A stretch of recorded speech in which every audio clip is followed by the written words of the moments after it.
Csős kacok, megkezdődött a Season 6 a Warzone és a Modern Warfare 3-ban, és emellett az új Halloween event is, viszont nagyon sokan írtátok, hogy basszus Slimy, nincsen elég sok FPS sem, hogyan lehetne ezt fölturbozni, úgyhogy most elhoztam nektek skacok azt a videót, amivel ezt mindet meg fogom mutatni, megmutatom nektek a legjobb grafikai beállításokat, ami a performance-t és akár a quality-t is illeti, és emellett még az audio beállításokat, controller és keyboard and mouse beállításokat is, úgyhogy tartsatok velem, de előtte figyeld a klippet.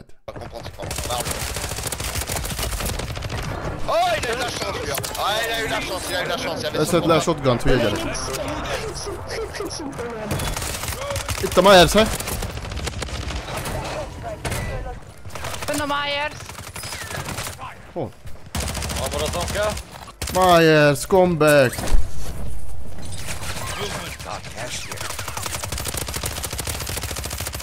Hopi, gyere, csinálj kötet! Várjál!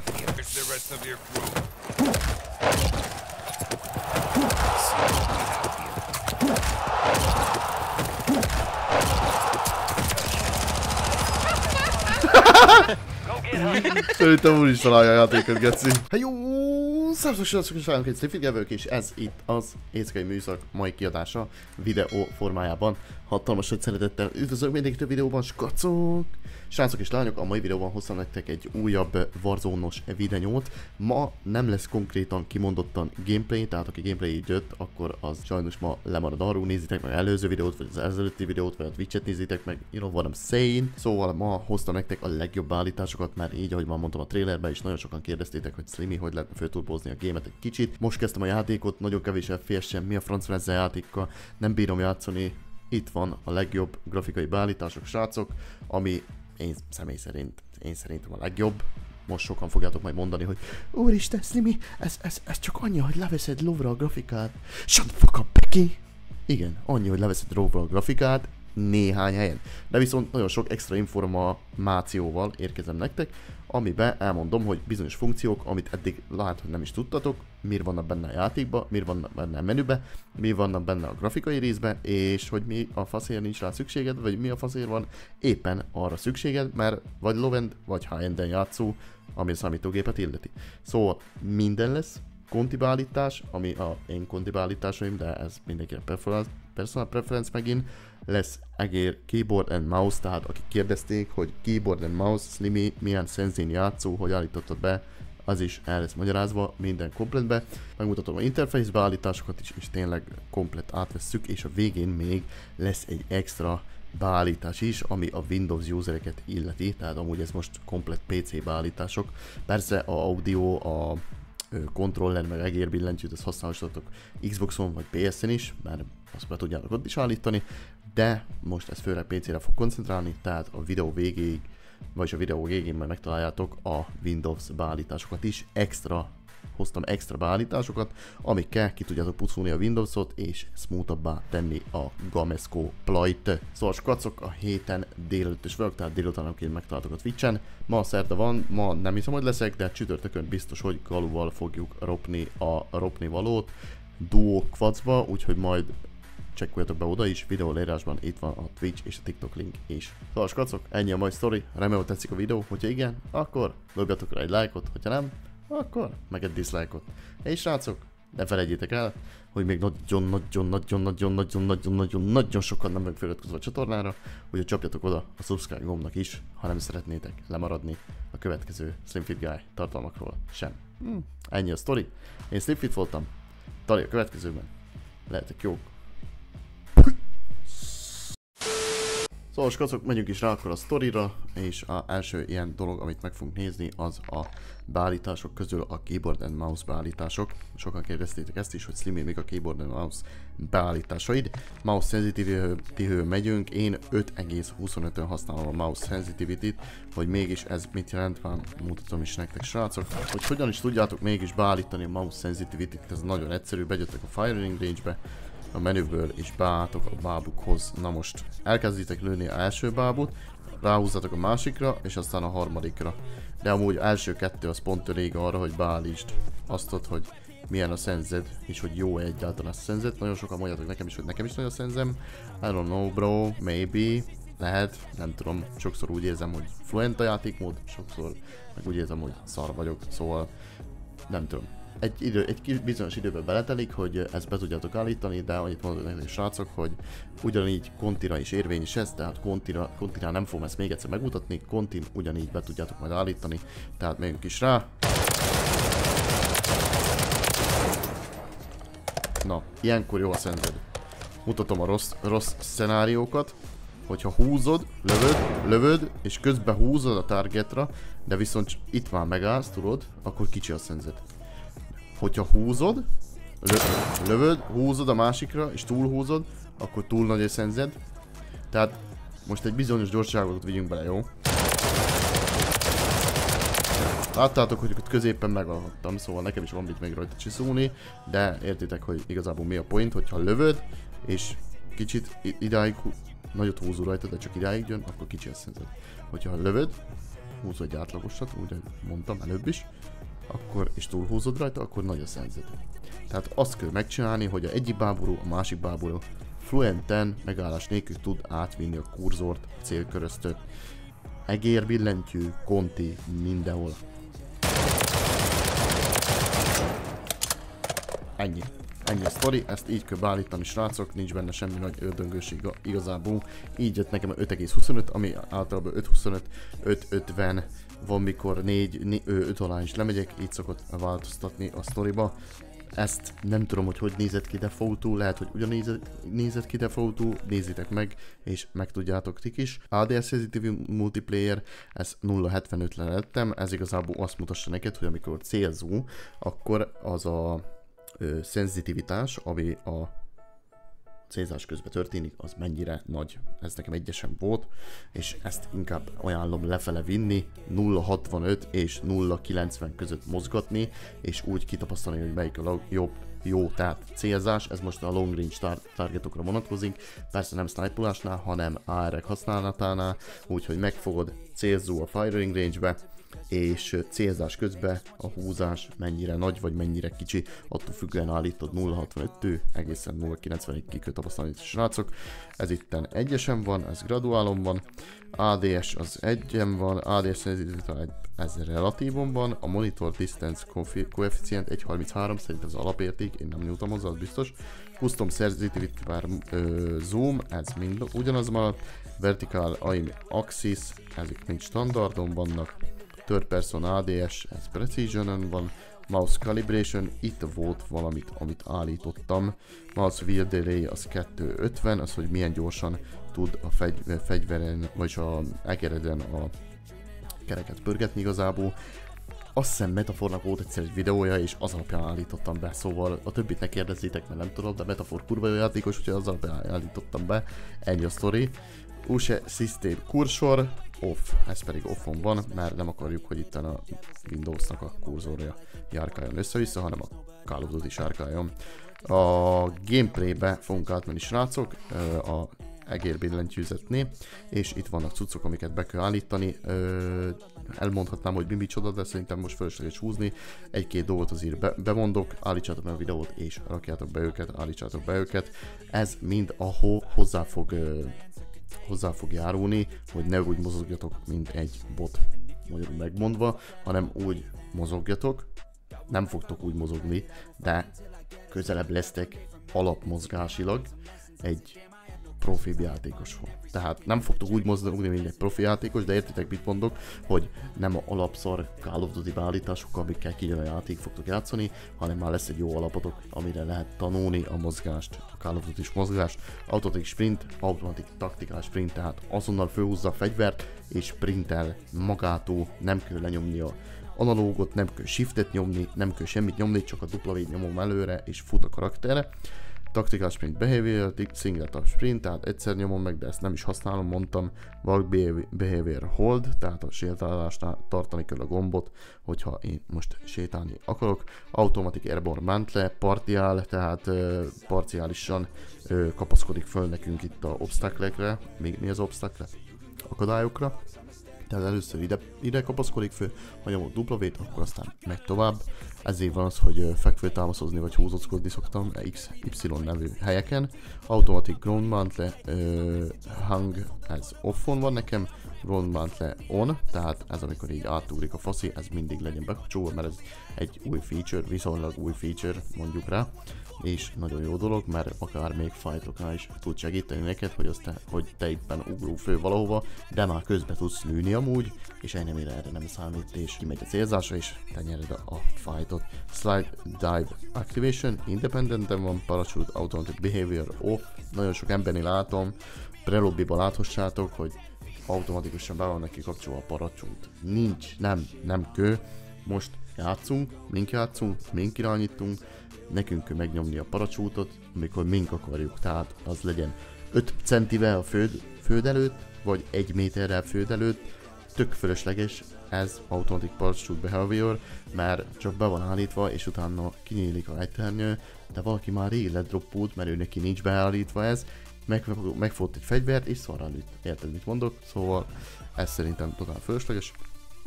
Aztán Move and Advanced Settings. Itt igazából nincs semmi olyan, amit beállítottam, de azt is megállíthassátok, berakassátok. Én úgy tudom, hogy nem állítottam semmit ott be. És Aim Dive Side Behavior az hold, tehát tartsuk és úgy célzunk, hogyha tartsuk. Ezt át lehet tenni togglerra is, nem szeretem, hogy gombnyomásra kapcsolódás. Régen Code 4-ben volt ilyen alapsetting, totál utáltam. Weapon Mount Activation, Weapon Mount Toggle, Equipment Behavior Hold, Focus Behavior Hold. És még, ami még fontos, ami még nagyon fontos, az igazából annyi, hogy a Armor Plate Behavior az Apply Allon legyen, tehát mindig az összes plate-et rakja be, hogyha megnyomjuk, hogy még plate-elni akarunk. Quick C4 Detonation, one by one, ez is nagyon jó dolog, hogy egyesével robbantsa fel a C4-et, nem egyszerre mindet. Megyünk rá a Controller Settingsre, megmutatom az én controller beállításaimat itt a aimingon. Nekem 6-osra van rakva a konti beállítás. Itt, hogyha ezt nem tudjátok állítani, akkor igazából menjetek a customra, tehát beállítsátok a customot, aztán mindig azért rakjátok át egyesre, jó? Ezt a Advanced Horizontal Stick Sensitivity legyen mindig egyesen, szintén ugyanígy a vertikálnál is, mert alapból azt hiszem, hogy ez nem egyes, szóval először rámentek a customra, beállítsátok, és utána megnyomjátok azt a settinget, inkább legyen bent így. Én nekem 6-os, 7-es szenzit szoktam játszani általában, oda visszakapcsolgatva, és itt a ADS Sensitivity Multiplier-ra az már 0.85, megint csak, azt láthassátok, az amikor mondom célzó, szóval kontinál is más nekem, meg egérbillentyűnél is más, tehát azt mondom, ki kell próbálnatok Firing Range-be, úgy, ahogy mutattam, hogy melyik nektek az, ami fluentebb és jobban illik, passzol a kezetekre. Sensitivity Multiplier, ez szintén, szerintem ez default volt, Vertical Axis, ez szintén Touch Sensitivity 0.90, itt a Aim Response kurva tipe, ez Dynamicon van és 0.90-en, ami még nagyon fontos, itt, hogy be legyen állítva, az a Target Aim Assist. Nagyon sokan mondjátok nekem, hogy basszus Rimi, hogy hogyan lősz így kontival, hogy én nem tudok így kontival lőni. Na és hát úgy lők kontival így, hogy be van kapcsolva a Target Aim Assist, az meg hát most erre mit mondjak. És sokat olyan meg nincs bekapcsolva, tehát mindenki azt hiszi, hogy van Aim Assistja, igen van, de alapból nem volt bekapcsolva, mert nem kötelező a játéknak ezt bekapcsolnia. Úgyhogy most bekapcsolni Target Aim Assist, és amit még ne felejtsetek el, még a kontis célzáson hozzátehetem, hogy a bal oldali analóg, tehát ez az analóg, amivel mozogsz. Akárhányszor lősz valakire, pörgetem, jobbra-balra megyek közbe. Érted? Pörgetem, mindegy, hogy crossfight, de nem métereket, kilométereket megyek, meg pörgök, hanem csak óvatosan pörgetem jobbra-balra. Mert ez kapcsolja be a Rotational Aim Assistet, ami akkor jön létre csak, hogyha mozogsz, miközben lősz, és miközben célzó. Hogyha nem mész, nem mozgó, akkor csak mi vagy, egy helyben álló fadarab vagy, és ez nem fog bekapcsolni. És a Aim Assistnak ez a legnagyobb tulajdonsága, a legnagyobb előnye, a Target Rotational Aim Assist, hogy biztos fogjátok majd észrevenni a különbséget. Totál más egész. Így kapcsol rá igazából a aim assist, úgyhogy ezt nagyon sokan nem tudjátok, amúgy még így is. Ez is még egy plusz extra ilyen sztori, hogy használjátok a ballsticket. A ballsticket használjátok, miközben lőttök, vagy miközben céloztok és lőttök. Fogjátok látni, hogy egyszerűen így viszi jobbra-balra, totál viszi rá. Na, most mit mondjak erre? És aim assist type az defaulton legyen. Régen volt azt hiszem Metal Black Ops, de most már a default az, ami megmaradt jónak. ADS aim assist szintén, na, ezt még nem is láttam mondjuk. Eddig még csak ezzel találkoztam, tehát célzás közben is legyen aim assist. Ez is nagyon fontos, szintén legyen bekapcsolva jócs. És itt még a gameplaybe, srácok, szintén van egy rakás cuccom nekem bekapcsolva. Lehet, hogy valakinek nem fog tetszeni, hogyha valamit nem értetek, vagy valami, írjátok le kommentbe, és elmagyarázom, hogy miért lett kikapcsolva, de igazából itt is mindent ugyanúgy állítottam be, ami egérbillentyűné, tehát a movementet segíti ezek a beállítások, úgyhogy csak végigmegyek rajta, állítsátok meg a videót, és rakjátok be egyesire. Itt is van, megyünk szépen lassan végig, mindent be tudjátok állítani, de nagyjából ugyanaz, a armor plate-ekről van szó, tag stance, a taktikás sprintről, meg ezekről.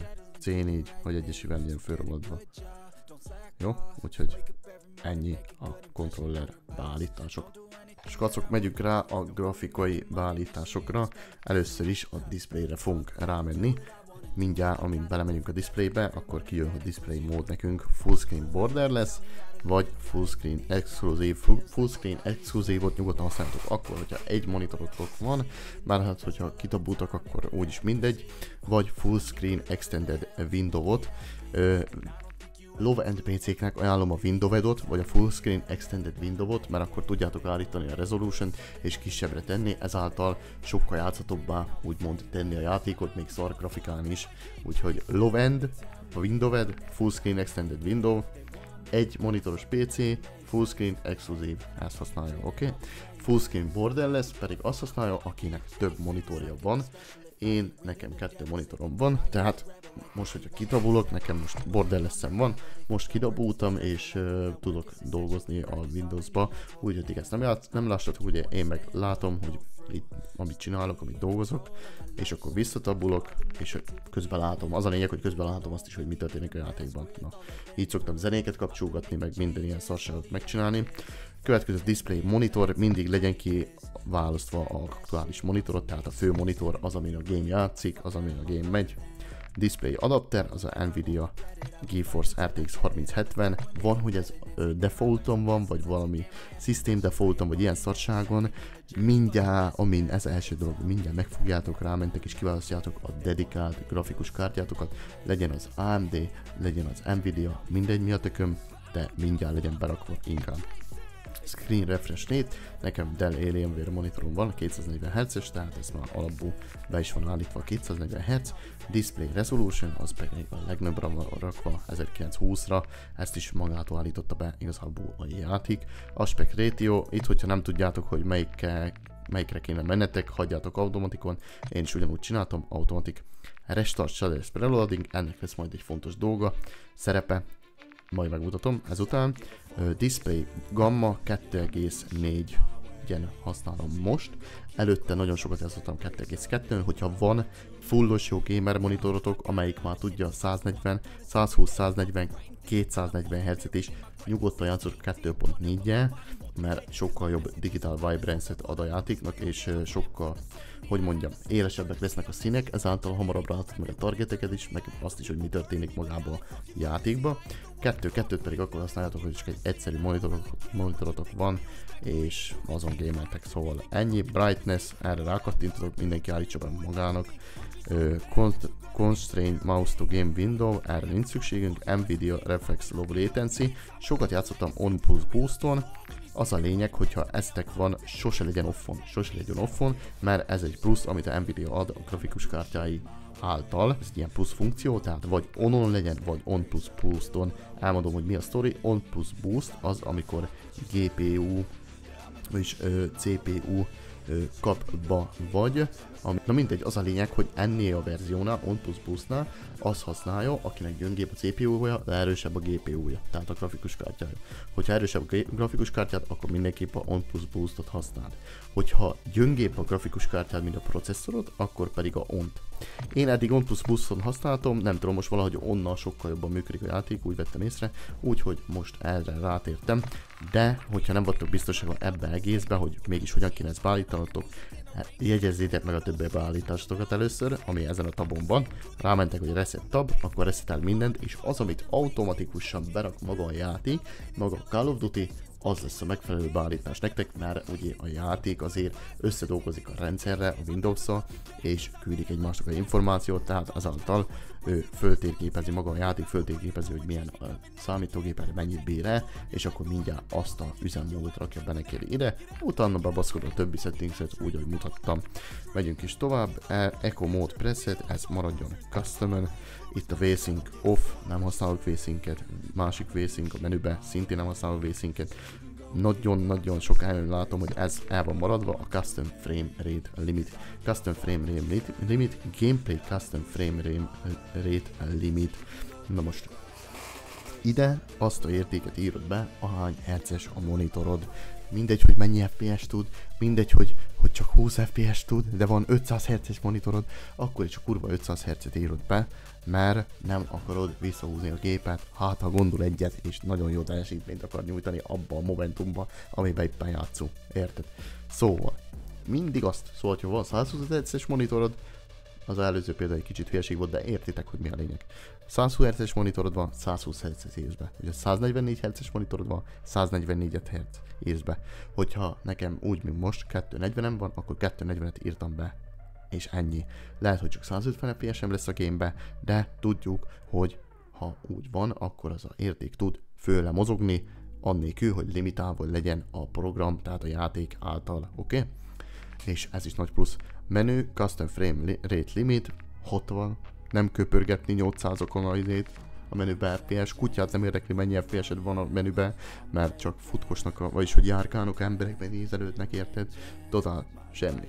Autofocus Custom Frame Limit, ezt levettem 30-ra, hogy mikor alt-tabulok, akkor ne lagguljon mögöttem a játék, hogy 100 FPS meg nem tudom, hanem olyankor bebassza a gémet 30 limitre, és nyugodtan tudom csinálni a dolgaimat, és nincs akadozás, érted?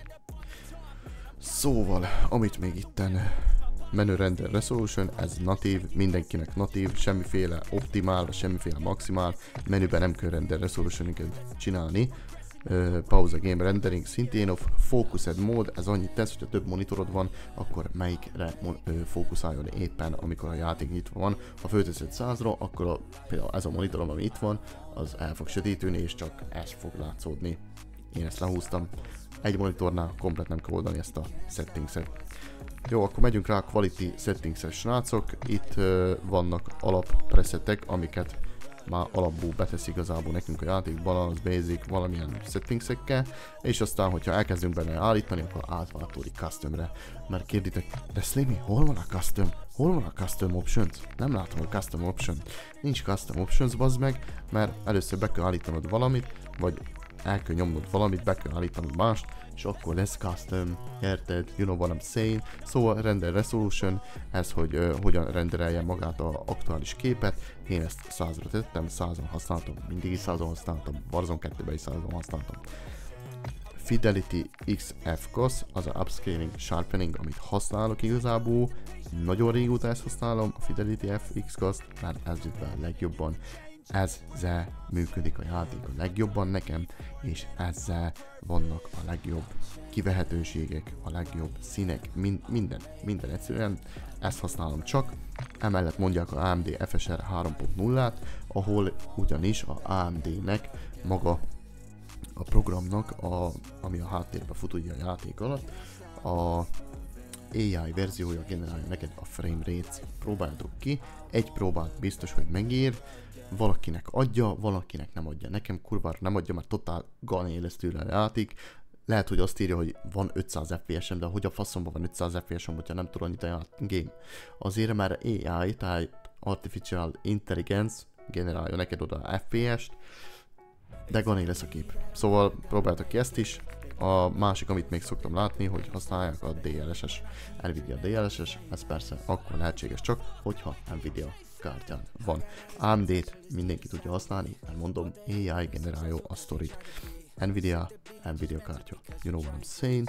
Oké, itt még amit kell tudni, hogy én 65-ös strength-en játszom, 50 minimum legyen, de állígathassátok erősebbre is, ez igazából kontrasztokat, meg a kiérezettségét magának ennek a filternek fogja nektek beállítani. Úgyhogy personal preference, be lehet menni akár firing range-be is, és ott is kiválasztani. VRAM Scale Target, hogyha nem streameltek, nincs OBS bekapcsolva, amikor játszotok, akkor kúrjátok fel ezt egy 80-ra nyugodtan. Ez azt a beállítás, hogy mennyit fogyasztjon a grafikus kártyából a játék, tehát mennyi RAM-ot fogyasztjon belőle. Én ezt letettem 55-re, tehát 55-ös értékre, amúgy 100 max érték. Azért tettem le 55-re, mert én még mellette streamelek, tehát nekem fut a OBS-en a stream, ami szintén használom a grafikus kártyából.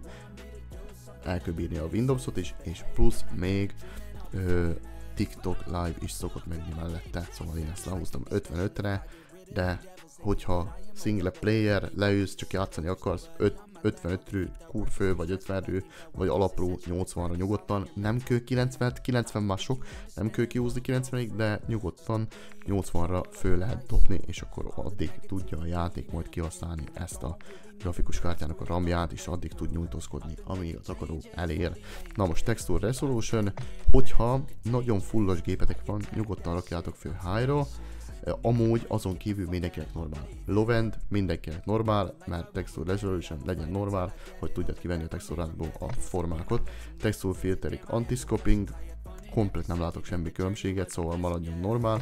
Megint mondom, hogy a high-end PC-tek van, nyugodtan basszátok fel high-endre, vagyis high-ra, de ezen kívül fölösleges. Depth of Field, nem tudom, ezt kihasználjuk még, hogy célzás közben elsötétül körülötte a világ, totál fölösleges, mert közben lehet, hogy innen mászik fel egy faszikra, és nem fog észrevenni, mert egy homályra kiípte, meg oda fókuszálsz a szemeidbe, mert ma úgy hozzászoktál, hogy a szar filterhő. Szóval Depth of Field, FPS, Performance, meg Competitive Gameplay, szóval off, kikapcsoljuk, oké? Okay? Jó, Depth of Field kikapcsoltuk, Detail Quality Level, low. Nem kell ide se semmiféle más quality, mert bazd meg. Most észre fogod venni, hogy ez a fő milyen, vagy ez a fő milyen, nem kell ide semmi kvalitást állítani. Particle Resolution, most szintén ugyanez a sztori, nyugodtan tegyétek rá very low-ra, mert egy FPS játékban, ahol az a lényeg, hogy ki mennyit öl, meg mennyit nyer, totál szerintem mindegy lesz, hogy most ez milyen szépen néz ki, vagy ilyen szépen néz ki, érted? Szóval nyugodtan very low. Utána Bullet Impacts, nagyon-nagyon fontos, mindenképp legyen onon, mert ha bementek Warzone-ba, akkor például mentek egy épületet, akartok pushulni, és meglássátok, hogy rajta vannak olyan nyomok a falon, akkor tudjátok, hogy itt volt fight, vagy már volt valaki, vagy éppen most lehet benn valaki abban a házban. Tehát Bullet Impacts on. Persistence Effects, komplet mehet ki, Shader Quality, ez is maradhat low-on, mindegy, hogy milyen gépetek van, nyugodtan tegyétek low-ra, mert kompetitívbe gémeljük FPS, tehát low nyugodtan. On Demand Texture Streaming, sajnos nincs off gomb, tehát minimálisra kell raknunk, optimizett semmiképp nem, legyen csak minimális, úgy, ahogy kell, hogy legyen. Local Texture Streaming Quality, ez viszont mindig legyen normál, ez ami a helyileg. Itt tudtok egy kis grafot spórolni, de normálon biztos, hogy smooth, crisp gameplayt fogtok elérni. Nyugodtan hagyjátok normálon, nem gond az, hogy egy kicsivel följebb viszi azzal 300 megávó a grafikus kártyának a kihasználtságát. Shadow Quality, very low, totál mindegy, hogy néznek ki a árnyékok, Screen Space Shadows, megint csak különféle shadow, nem kő, fölösleges Ambient Occlusion, totál fölösleges Off, Screen Space Reflections. Most, na, aki azért kodozik, hogy milyen szép a kodnak a világa, én ilyet még nem hallottam. Szóval off baszod. Static Reflection Quality, szintén off, de persze, mondom, ezek kompetitív settingsek, tehát hogyha akartok jobbak lenni, többet látni, hamarabb észrevenni, akkor itt vannak a settingsek, állítsátok be. Hogyha nézegetni akartok, akkor csuk ki a videót, bazd meg, húzd föl, custom-ről bassz föl, ultra extreme, vagy akármire, amit elbír a géped, azt játsszál magadnak, érted? De hogyha tényleg komolyan veszitek, hogy minden játék adta lehetőséget ki akartok használni, ki akartok aknázni, hogy jobbak legyetek, mint mások, akkor itt vannak a competitive settingsek. Ezek competitive settingsek. Tessellation off, volumetric quality low, deferred physics quality. A physics nyugodtan lehet offozni, mert a physics amúgy is megmarad, szóval, hogy milyen minősége fizikáknak le van szarva. Weather grid volumes off, kutyát nem érdekli, hogy milyen szépen esik a eső, igazából már nem fogsz ezen sokalni, mikor dobpulsz be, hogy milyen szép felhő megy ott. Szóval off. Water quality, leszarom milyen a waternek a kinézete, lövöldözni akarok, lövöldözni jöttem, off. Oké? Viev, megyünk rá, Field of Viev srácok, Field of Viev mindig legyen 120-on. 120, oké, hülyeséget mondtam, nem kell, hogy mindig 120-on legyen, de az a 105-től 120-ig próbáltok belülni magatoknak, hogy melyik a legjobb. Az igazából annyi, hogy mennyit láttok a képernyőből itt, hogy mutassa. Szóval, hogyha te csak ennyit látsz a képernyőből, de egy faszi innen ugrik be, akkor mi lesz? El fog rakni a gecibe. Ezért van bent a 120-as FOV, már konzolokon is, ha jól tudom, a PS4-en is van 120 FOV, úgyhogy használjátok ki a 120 FOV-ot, mert annó még PS4-en nem volt ilyen. És sírtunk, rétunk, nagyon jó a 120 FOV, használjátok. HDS Field of View, Affected, Weapon Field of View, Default, és itt azt hiszem, hogy ez minden, amit beállítottam. Ezen kívül, amit még nagyon fontosnak tartok, hogy World Motion Blur, kapcsoljátok ki a picsába, bazd meg, mert még most is volt egy hónapja, hogy írtam valakinek, hogy faszom, hogy látsz ebből a gameplayből valamit? Egyszerűen, amikor forogsz, akkor homályosodik el a világ. Nincs értelme, kapcsolt ki, mert ha éppen lelőttél valakit és fordulsz el, nem fog észrevenni a másik enemit, mert olyan homályos a gib, az meg, hogy nem veszed észre. Szóval kapcsoljátok ki, ez már nem játszik. Weapon Motion Blur szintén, amikor a világ nem mozog, de a fegyvered meg elmozog. Csak bassza a szemedet, totál bassza a szemedet, nincs értelme játszani így. Kapcsoljátok ki mind a kettőt, nagyon fontos, mindjárt ez az első kettő. Film Grain, ez meg igazából így nem tudom, így kockásítsa magát a játékot. Totál semmi értelme a Film Grainnek, kapcsolatok ki a picsába, nincs semmi értelme. Ami még extra, és ezt csak nemrég jöttem rá, Inverted Flashbang. Tehát van olyan, hogy például most, mikor este van, játszok, kapok egy flasht, azt tudom melyik bolygón, meg bazd meg, már akkurát világít egész szoba, érted? De, hogyha bekapcsolod Inverted Flash-t, akkor nem ilyen flash-t fogsz a képernyőn látni, hanem egy Inverted Flash-t, ahol egy kicsit csak úgy elhomályosodik a világ, de nem lesz kurva fehér minden úgy, hogy azt se tudjad, hogy melyik bolygón van. Érted? Szóval Inverted Flash, kurva jó sztori, nemrég találtam, kapcsoljátok be. Megyünk rá a Audio Settingsre, srácok, mostanában 2 seasonnál ezelőttől, azt hiszem, Soundbar, csak Soundbaron használom, nem Soundbaron játszok persze, de Soundbaron használom a audiót. Második dolog, hangszórók mindig a ne default system device legyen berakva, hanem mindig a aktuális. Nekem ezen megy a hang, úgyhogy ezt raktam be, legyen berakva. Speaker stereo, oké. Master Game Volume, nekem ez 55-re van rakva, mert a Windowsom 70-en van. Hogyha 100-ra rakom a Windowsot, akkor ezt még lejjebb kéne raknom, szóval nem tudom, az már nem tetszene.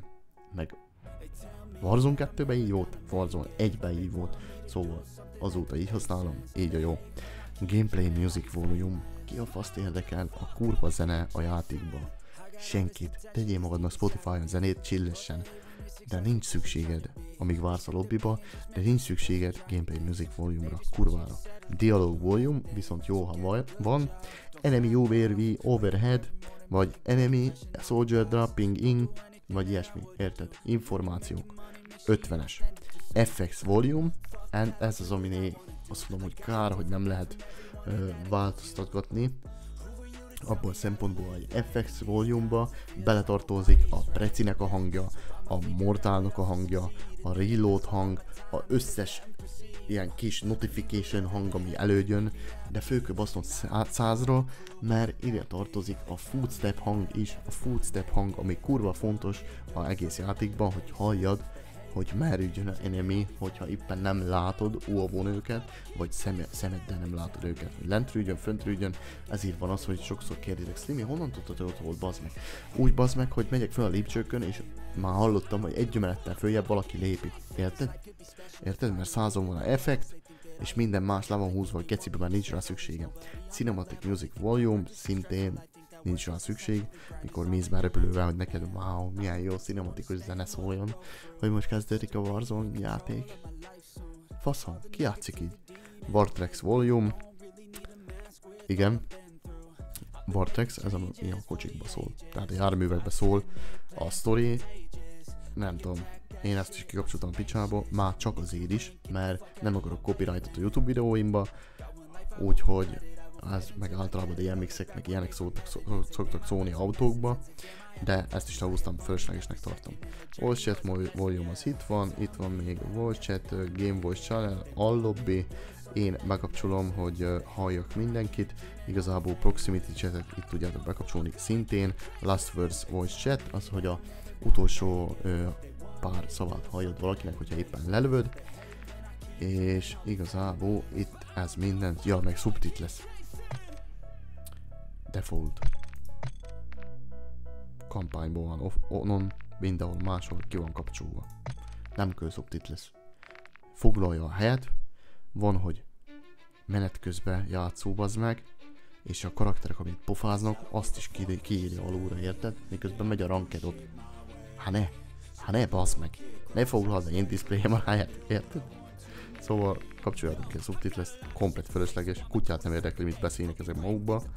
És még amit lehet itt állítani, azt hiszem, hogy a Hitmarker Sound Effects, én ráraktam klasszikra, és aztán van a Modern Warfare-os, a Modern Warfare-os az most a jelenlegi új Modern Warfare-os, a klasszik meg a OG Call of Duty is, úgyhogy ezt a kettőt még tudjátok választani, hogy akarjátok, én klasszikra raktam, ez csak ízlések és pofonok, most akkor belemegyünk a interfészbe, skacok, már mindjárt vége is a sztorinak, interfészbe csak annyit akarok mutatni, hogy legyövök ide lentre, és rámegyek a telemetrire, mert kérdeztétek azt is, hogy kell előhozni ezeket a kis menüket itt.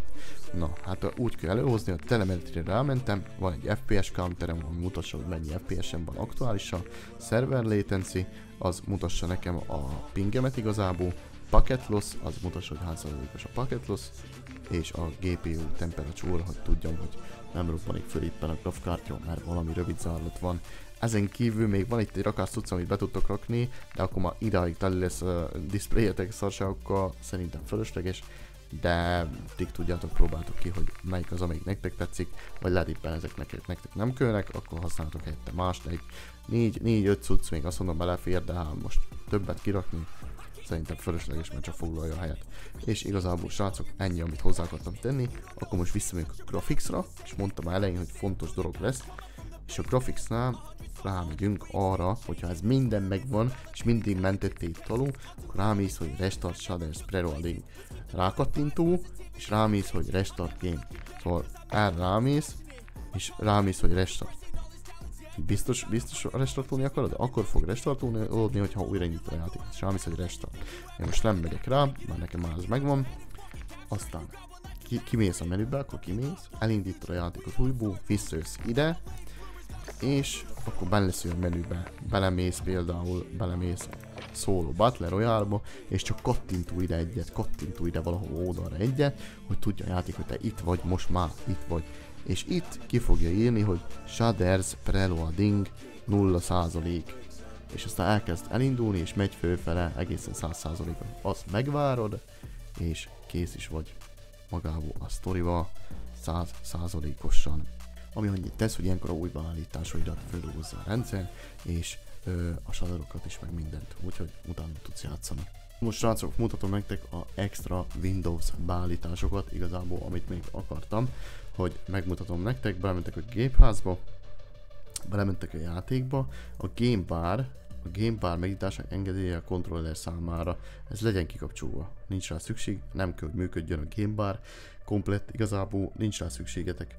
És emellett csak a resource-okat, tehát a komputer, a számítógép erőforrásait húzza el attól, hogy a játék minél smoothabban menjen, szóval nincs erre szükség. Utána bementek a grafikába, a grafikán belül itt van nekem, hogy Call of Duty nagy teljesítményű, ide van rakva. Na most van még itt egy pár app, nem biztos, hogy nektek a Call of Duty HQ itt van alapból. Amikor rámentek a tallózásra, és például azt hiszem, hogy nekem a asztalon alapból ott van a Call of Duty, de most nem fogja kimutatni, mert nekem már az benn van. de itt kell lennie a Call of Duty-nak, akkor arra rákattintotok kétszer, és hozzáadás. És akkor itt lesz már, de viszont nem lesz itt, hogy nagy teljesítményű, tehát rákattintotok, beállítások, és először azt hiszem azon lesz, hogy Windows dönti el teljesítménycentrikus. Nem, hanem mindjárt tegyem nagy teljesítményű Nvidia GeForce RTX 3070, vagy akármilyen dedikált grafikus kártyát van, arra tegyem rá, és rányomok, hogy mentés. Ezáltal a számítógép arra fog koncentrálni elsődlegesen, hogy a Call of Duty maximális energia és erőforrás ellátást kapjon, tehát ezáltal minél smoothabban fusson maga a játék. Miért ezek a grafikai beállítások? Itt a hardveresen gyorsított GPU ütemezést most a Season 6-ba kapcsoljátok be, mert most kurva jól segíti éppen, egész eddig nekem úgy ki volt kapcsolva, de most már nekem is van kapcsolva, mert nagyon jó segítséget nyújt, és maga a GPU még pluszba hozzátesz egy-két plusz FPS-t a sztorihoz. Na most, amit még akartam, srácok, még az a dokumentumokon belül rámegyünk a Call of Duty-ra, rámegyünk a Players-re, és van itt olyan, hogy Options 4 kod 23 ST, Options 4 kod 23 ST nevezetű file, ezt megnyomod jobbklikkel, szerkesztési jegyzőtömbben, és akkor előjön nekünk egy ilyen sztorink igazából.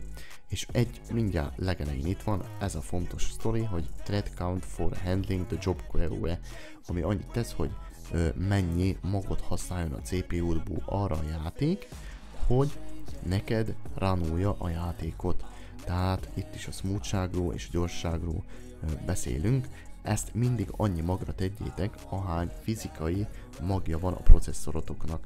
Tehát beírjátok, hogy XY processzor, és akkor beírjátok oda, hogy specification, és utána kijön nekem egy Ryzen 5 5600X-en van, aminek 6 darab magja van. Tehát nem azt fogom beírni, hogy 12, mert 12 csak a virtuális mag. Hogyha nektek azt írja, hogy performance core, nem ír csak sima core-t, akkor a performance core-t írod be. Hogyha csak sima core-t ír a processzorotokra, akkor a core számot írod be. Nekem ez 6, tehát oda tesszük a maximális 6-ot, nekem az már ott is van. Hogyha van 12 magatok, akkor 12-t. Hogyha 16 van, 16-ot, ha 24 van, akkor nem írsz 24-et, hanem 16-ot írsz, mert a maximum 16 lehet, ami szükséges, vagy kihasználtságot nyújt a játékhoz. Tehát nem írsz 24-et, 16-ot írsz, hogyha 24-esed van. Oké? De még egyszer mondom, core. Core vagy performance core, nem thread vagy virtual core. Nem. Hanem csak core és performance core. Ezt kell beírni. Oké? Aztán még visszamegyünk csak a menübe, és itt van a játékmód. A játékmódra rámegyünk, és rámegyünk a játék üzemmódra. A játék üzemmódon belül pedig tehát legyen bekapcsolva a játék üzemmód, mert ez is pluszba segít nekünk ahol, hogy a játékunk smoothul fusson. Utána még alkalmazásokban akartam megmutatni nektek egy-két sztorit. Belementek alkalmazásokba, és rámentek a indítópultra. Indítópulton belül mindent kikapcsoltok, ami indításkor előjöhet. Azon kívül, ami persze létszükséglet. Ilyen a Windows Security, ilyen a Realtek, nekem a HD Audio, hogy legyen hangom, és ilyen maga a BuzzNet, már kodozok, de nekem a Edge-et, a Microsoft OneDrive-ot, a Microsoft Stream-et ne indítsa a játék, csak akkor indítsa, vagyis a számítógép, amikor benyitom a számítógépet, csak akkor indítsa el, mikor én akarom. Tehát ezt itt mindet ki tudjátok választani, ami nem létfontosságú cucc, legyen kikapcsolva a picsába, ilyen mint a Spotify is, a Steam is, mert én nem használom annyit a Steam-et, szóval ez mind legyen kikapcsolva, csak akkor kapcsoljátok be őket, hogyha olyan dolog, amit tényleg használtok, vagy úgy érzitek, hogy fontos, de minél kevesebb cucc van bekapcsolva, annál jobban pörög fel a gép is, és annál smoothabb lesz a gameplayetek is, mivel a háttérben nem fog egy rakás cucc még pörögni a kodon kívül, tehát ez még ilyen extra. Ezután beírjuk a parancsort, ez már itt is látható, vagy CMD igazából, parancsort nevezetű sztorit, ide rámentek, de nem így mentek rá, mert akkor így csak userként vagytok beregisztrálva most a CMD-be, hanem rámegyünk még egyszer, beírom a CMD, jobb klik, és futtatás rendszergazdaként. Ilyenkor kiírja, hogy biztos akarod-e futtatni, rámész, hogy igen.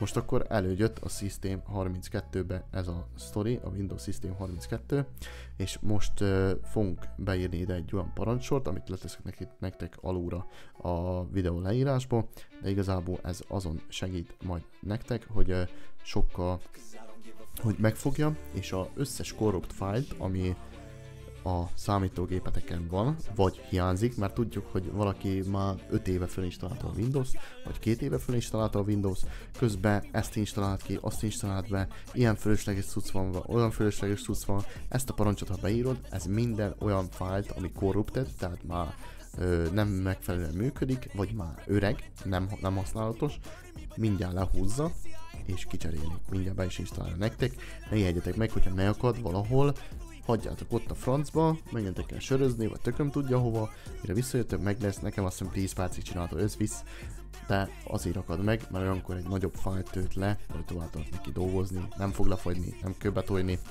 úgyhogy meg is mutatom, hogy melyik ez a command. Itt van, ezt fogjátok beírni, és ezután nyomtok egy entert, mondom, ide előjön a százalék, fogja tölteni, megváltok a százat, és utána kiírja, hogy complete, meg kiírja azt, hogy mi volt, miket csinált, egy-két dolgot, ennyi. De ez nagyon jó sztori, mert totál cseréli az összes eddigi fájlt, mert lehet, ami 2 évvel ezelőtt, mikor föltette a Windows aktuális volt, az már most nem aktuális, viszont a Windows hajlamos arra, hogy ezeket meghagyja, és már nincs rá kurvára szükség, szóval ez a parancssor totál cleaneli egészet, és ott van online, tehát interneten keresztül nyomja a clean neked, ami annyit tesz, hogy mindjárt aktuális sztorikat fogja neked lehúzni, ami pont a mai napon aktuális, érted? Ezután, hogyha ez megvan, akkor, és beírtok olyat, hogy SFC, kihagyás, per, Scannov, Scannov, hogy most szkennelje le. Szintén leszkenneli és átnézi, hogy nincsenek-e corrupted fájlok, és kijavítsa, ez is. Úgyhogy mind a kettő másfajta fájlokat javít ki, de sokkal smoothabb lesz maga a Windows élményetek ezáltal. Ezt akár havi egyszer meg is csinálhassátok nyugodtan, mert nem tesz semmi rosszat a gépnek, úgyhogy nyomtak rá egy enter, és aztán elkezd szkennelni, fog menni a százalék, megint fölmegy, és akkor vége is. Jó? Szóval ennyi a sztori ehhez. Még amit akartam mutatni, az beírjuk, hogy Nvidia-soknak főleg, Nvidia Control Panel, és most nem fogom elmesélni, hogy mi micsoda, csak fogjátok meg, és állítsátok be úgy, ahogy van. Ez globális beállítás, tehát az összes játékotokra lesz hatású. Azt kell tudnotok, hogy volt egy, talán a Guild Wars 2, ami nem csípte ezt a beállítást, de arra csak tettem egy programbeállításokat, és kiválasztottam a programot, és külön beállítást tettem arra.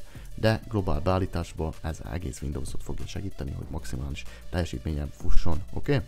Szóval megyünk lassan, nyugodtan állítsátok meg a videót, és rakjátok be ugyanígy ezeket a sztorikat, amik itt vannak. Igazából a fő dolog, ami lényeges itt, hogy itt a OpenGL-nél legyen kiválasztva a grafikus kártyád. Ne automatikusan legyen, hanem legyen kiválasztva a grafikus kártyád, és az a grafikus kártya, ami éppen dedikált grafikus kártya, és amit fogsz használni, az legyen kiválasztva, oké? Minőség mindig legyen nagy teljesítményen, hogyha gondolod, és nagyon jó a PC-d, akkor kiváló minőségét tehetsz, de mindig a nagy teljesítmény az elsődleges, jó? És igazából ennyi az egész, még itt a többit nyugodtan állítsátok meg, rakjátok be. Ennyi egész igazából. Jó? Nvidia-nál. A másik, amit még ajánlani tudok, az igazából föl itt a Surround Physics konfigurálása. Itt a processzor ne automatikusan legyen, vagy ne CPU legyen, hanem legyen itt is kiválasztva a dedikált kártya. Mert nagyon sok embernek ez sincs kiválasztva, rámész, kiválasztott, rámész, hogy alkalmaz, és kész is. Szóval skacok, ennyi egész sztori, remélem, hogy tetszik a videó, egy kicsit lehet, hogy hosszasan sikeredett, de szerintem mindenki ki tudott húzni magából egy-két infót, ami éppen fontos volt neki, úgyhogy köszi, hogy velem tartottatok, a Caesarre kívánok nektek sok-sok killt és sok-sok wint, úgyhogy ennyi volt Tali a köviben, lehetek jók!